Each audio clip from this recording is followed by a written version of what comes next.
HC disebut dan selalu digaungkan sebagai kejadian kemanusiaan terburuk sepanjang sejarah.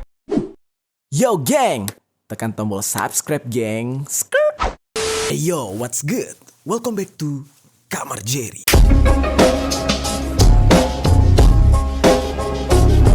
Geng. Oke geng, sorry banget kalau misalkan suara gue agak sedikit bindeng ya. Gue masih dalam suasana recovery, masih sakit gitu ya. Dan ini udah kayak mendingan banget gitu. Udah tes COVID juga, ternyata gue negatif. Ini cuman batuk dan flu biasa. Dan sekarang ya udah berangsur-angsur sembuh. Tapi suara gue belum terlalu balik nih, jadi masih kayak gatal banget geng. Jadi buat kalian semua para J geng dan bocil-bocil lemot batu pastinya, jangan lupa jaga kesehatan ya geng ya. Karena yang mahal itu kesehatan, bukan biaya rumah sakit. Oke.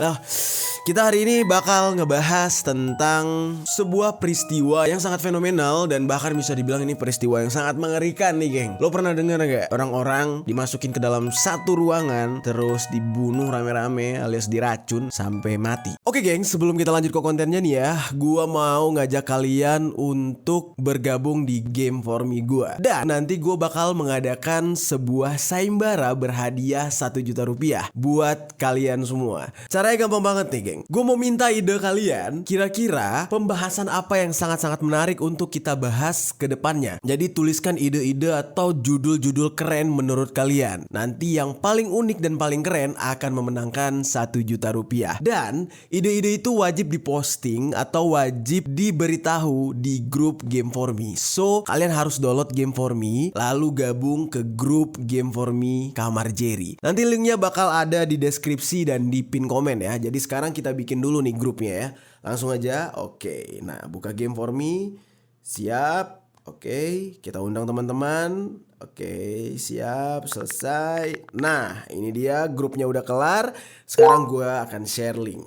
Untuk para pemenang akan dipilih siapa paling banyak mendapatkan respon like seperti emoticon-emoticon ini geng. Oke, buat kalian semua tunggu apa lagi? Langsung aja cek link yang ada di deskripsi dan gabung di sana. Dan tuangkan ide-ide menarik kalian, baik itu horor, konspirasi, atau judul konten apapun. Dan menangkan hadiah sebesar 1 juta rupiah. Let's go. Nah, sebenarnya pembahasan ini sensitif karena kalau menulis namanya aja itu akan ditegur YouTube sebenarnya. Jadi gue cukup 1 kali menyebutkan nama momentum ini dan seterusnya gue akan pakai singkatan. Oke ya, supaya kita aman gitu ya. Jadi pembahasan kita nggak di take down gitu ya. Nah, pembahasan kita ini adalah tentang Holocaust. Oke, yang next nanti selanjutnya gue bakal singkat dengan HC. Jadi Holocaust HC. Oke, kalau kalian pernah mendengar peristiwa ini, pasti kalian akan merinding gitu ya, dimana banyak banget anak-anak kecil, orang-orang tua dikumpulkan di dalam satu ruangan terus dibunuh secara massal dengan keji oleh pihak Jerman Nazi gitu ya. Dan para korbannya itu kebanyakan adalah orang Yahudi gitu.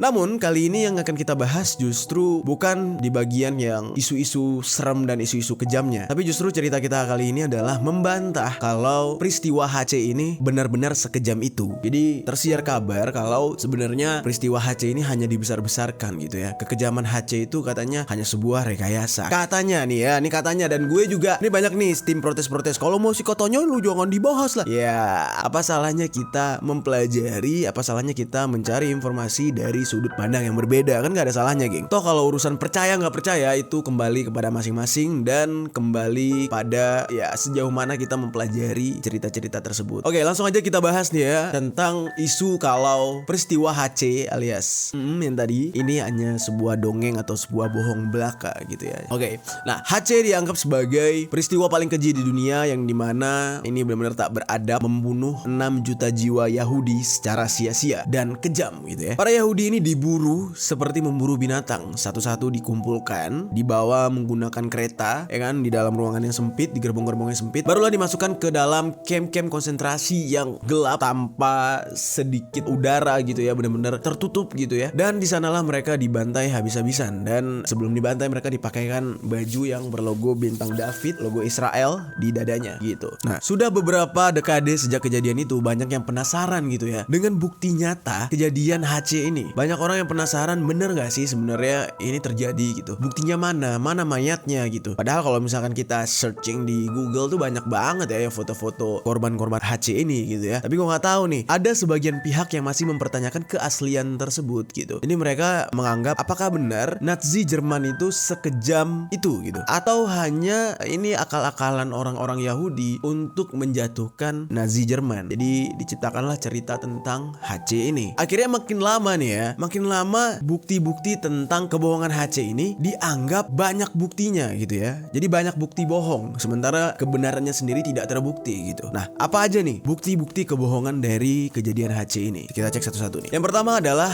tidak ditemukannya dokumen resmi tentang fenomena HC ini.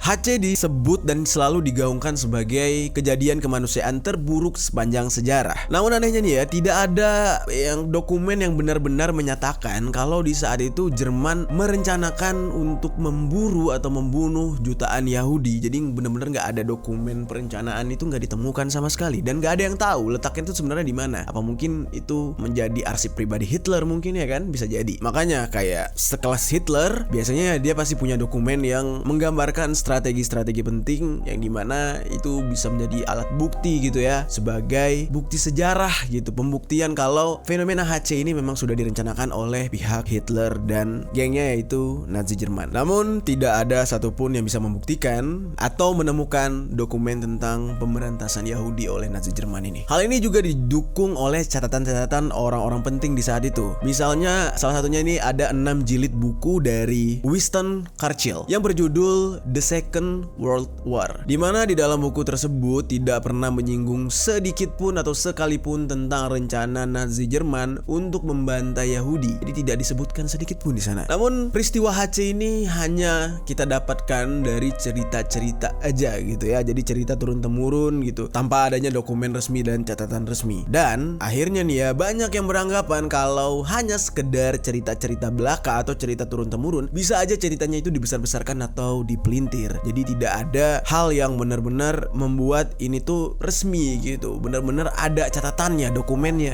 gitu, geng. Oke, bukti yang kedua adalah kebohongan tentang kamar gas.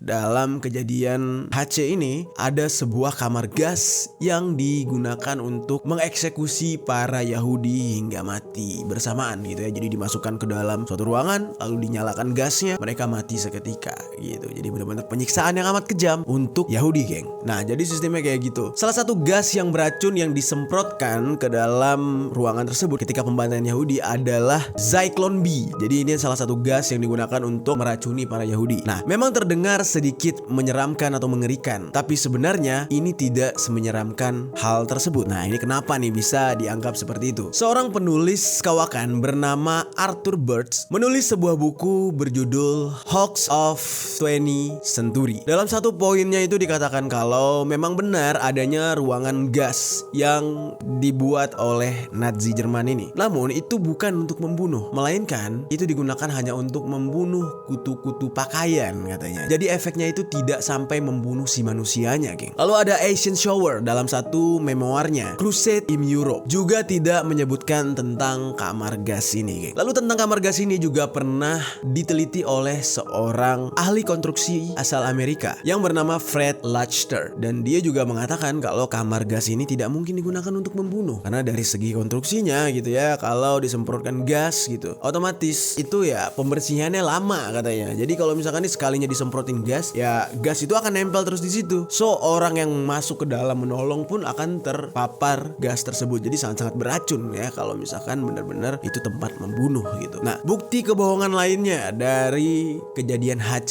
ini adalah kesaksian dari sang korban yang selamat di kamp konsentrasi Nazi Jerman ini.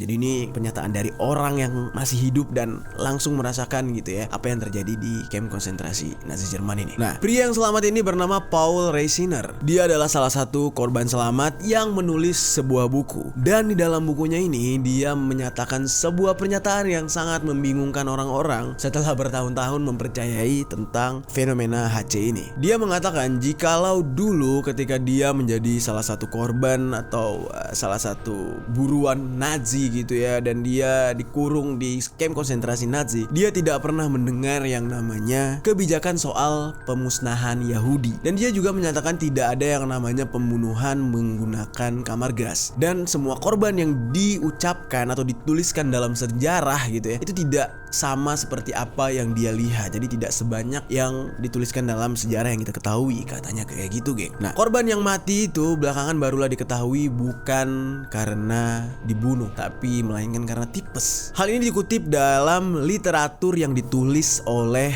Robert Faurison. Dia ini adalah seorang profesor dari University of Lyons. Nah, jadi orang yang masih hidup dan menjadi korban mengatakan, ya yang gue lihat nggak kayak gitu kejadiannya gitu ya. Jadi gue rasa itu cuman semacam membesar-besarkan gitu untuk menjelek-jelekan Nazi menurut dia. Tapi kan ya nggak tahu lah, kalau kita lihat dari kejadian HC ini, banyak orang yang bersedih gitu ya, dan banyak yang merasa kayak mereka itu adalah keturunan salah satu korban gitu kan. Jadi benar-benar dijadikan sebuah monumen yang membuat hati teriris, apalagi bagi kaum keturunan Yahudi. Jadi menurut kalian gimana, geng? Ini dari 3 poin ini, bener gak sih kejadian HC ini terjadi gitu? Atau justru ya kalian juga menyangkal ini ada hanya akal-akalan orang Yahudi untuk menjelek-jelekan Nazi Jerman? Oke, kita langsung ke pembuktian keempat nih, geng. Yang keempat adalah kebungkaman dunia. Jadi seolah-olah dunia ini diam gitu ya.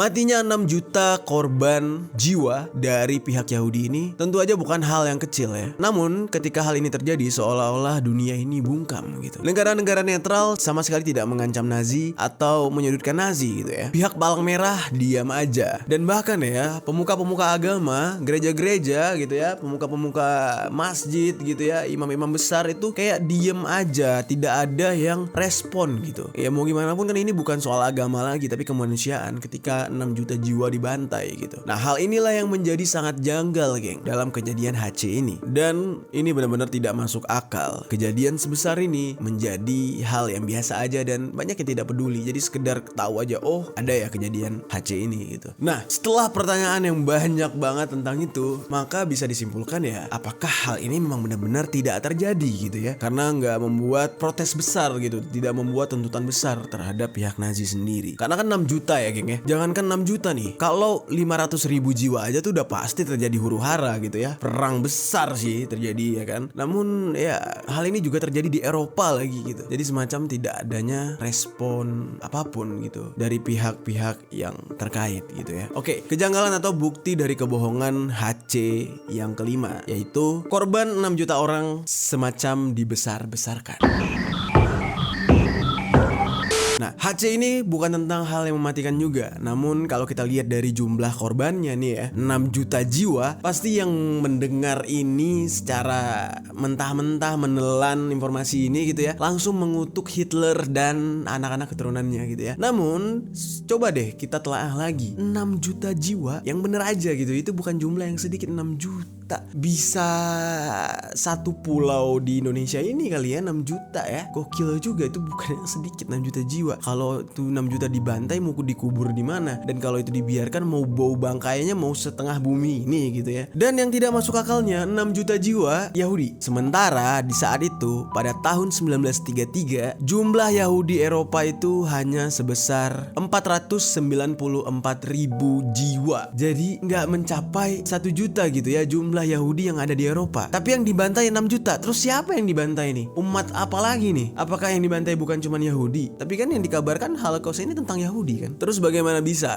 informasi yang kita dapat justru 6 juta jiwa? Makanya ini menjadi pertanyaan. Jujur aja gue pribadi nih ya, di satu sisi gue sangat respect dan percaya banget gitu ya tentang kejadian HC ini. Itu menjadi peristiwa yang sangat menyedihkan gitu. Cuman di satu sisi ya itu tadi, data-datanya itu terutama pada jumlah korban jiwa ya agak aneh gitu, 6 juta. Sementara jumlah Yahudi di saat itu khususnya di Eropa tidak sebanyak itu. Apakah Yahudi ini melakukan kawin silang sehingga mereka bisa berkembang biak segitu banyak dalam waktu yang sangat singkat gitu? Nah, makanya gue lebih kayak ya udah semuanya tuh kembali kepada kita masing-masing, dan apa yang kita telan daripada informasi-informasi ini ya semoga tidak hanya kita telan mentah-mentah, dan masih kita telaah lebih jauh lagi agar kita tidak tertipu dengan informasi-informasi yang ada gitu. Karena jujur aja nih kayak terserah kalian nih ya. Misalkan kalian menganggap lah orang gue dari kecil dari SD juga udah diceritain sejarah HC ini kayak gini gitu. Ada salah satu pembohongan terbesar nih yang akhirnya gue tahu setelah gue dewasa, yaitu pelajaran PPKN tentang mata uang. Banyak banget orang yang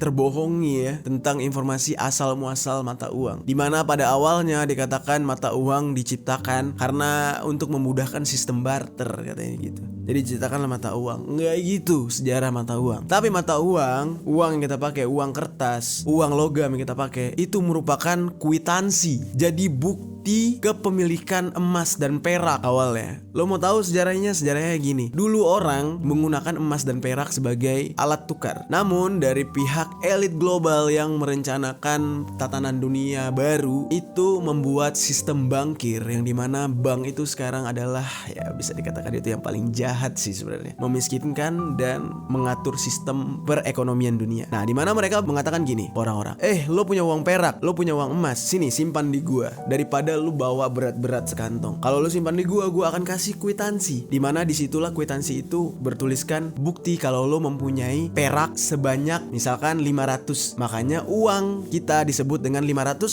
perak. Sekarang logika aja, uang 500 perak itu lo belanja deh perak 500 biji, dapat nggak sekarang? Enggak. Nah, karena kenapa? Terjadinya inflasi. Nah, makanya kita tuh dibodohkan dengan itu. Jadi dulunya itu 500 perak bener-bener bisa beli 500 perak, tapi dibuatlah sistem inflasi yang dimana nilai mata uang itu lebih rendah dan semakin turun. Yang seharusnya 500 perak itu memang kita mempunyai simpanan 500 buah perak di bank, akhirnya dianggap tidak ada. Nah, jadi awalnya kayak gitu, geng. Jadi kita tuh awalnya punya uang, bener-bener mata uang emas dan perak, kita simpan di bank. Bank itu mengeluarkan kwitansi. Kwitansi itulah yang sekarang kita anggap sebagai uang. Jadi cuman kertas. Karena secara logika kertas uangnya lo robek tidak akan jadi apa-apa, lo bakar jadi abu. Tapi kalau emas perak lo bakar masih berharga, masih emas dan perak. Begitulah. Jadi kalau kalian mau cerita lebih lanjut tentang kebenaran uang, mata uang ini terciptanya kayak gimana nih, gue bisa aja cerita ke kalian, tapi ntar di konten yang lain biar nggak terlalu panjang. Kalau kalian mau silahkan tinggalkan komentar di bawah ya. Karena cukup menarik nih tentang kejadian kenapa di dunia ini menggunakan mata uang akhirnya. Karena secara logika gila, lu bisa ngeprint sendiri sebenarnya, tapi melanggar hukum toh. Ya begitulah. Oke, thank you banget geng udah nonton konten kali ini. So apa yang baik dari konten ini bisa kalian ambil, yang tidak baik ya jangan diambil. Oke, thank you.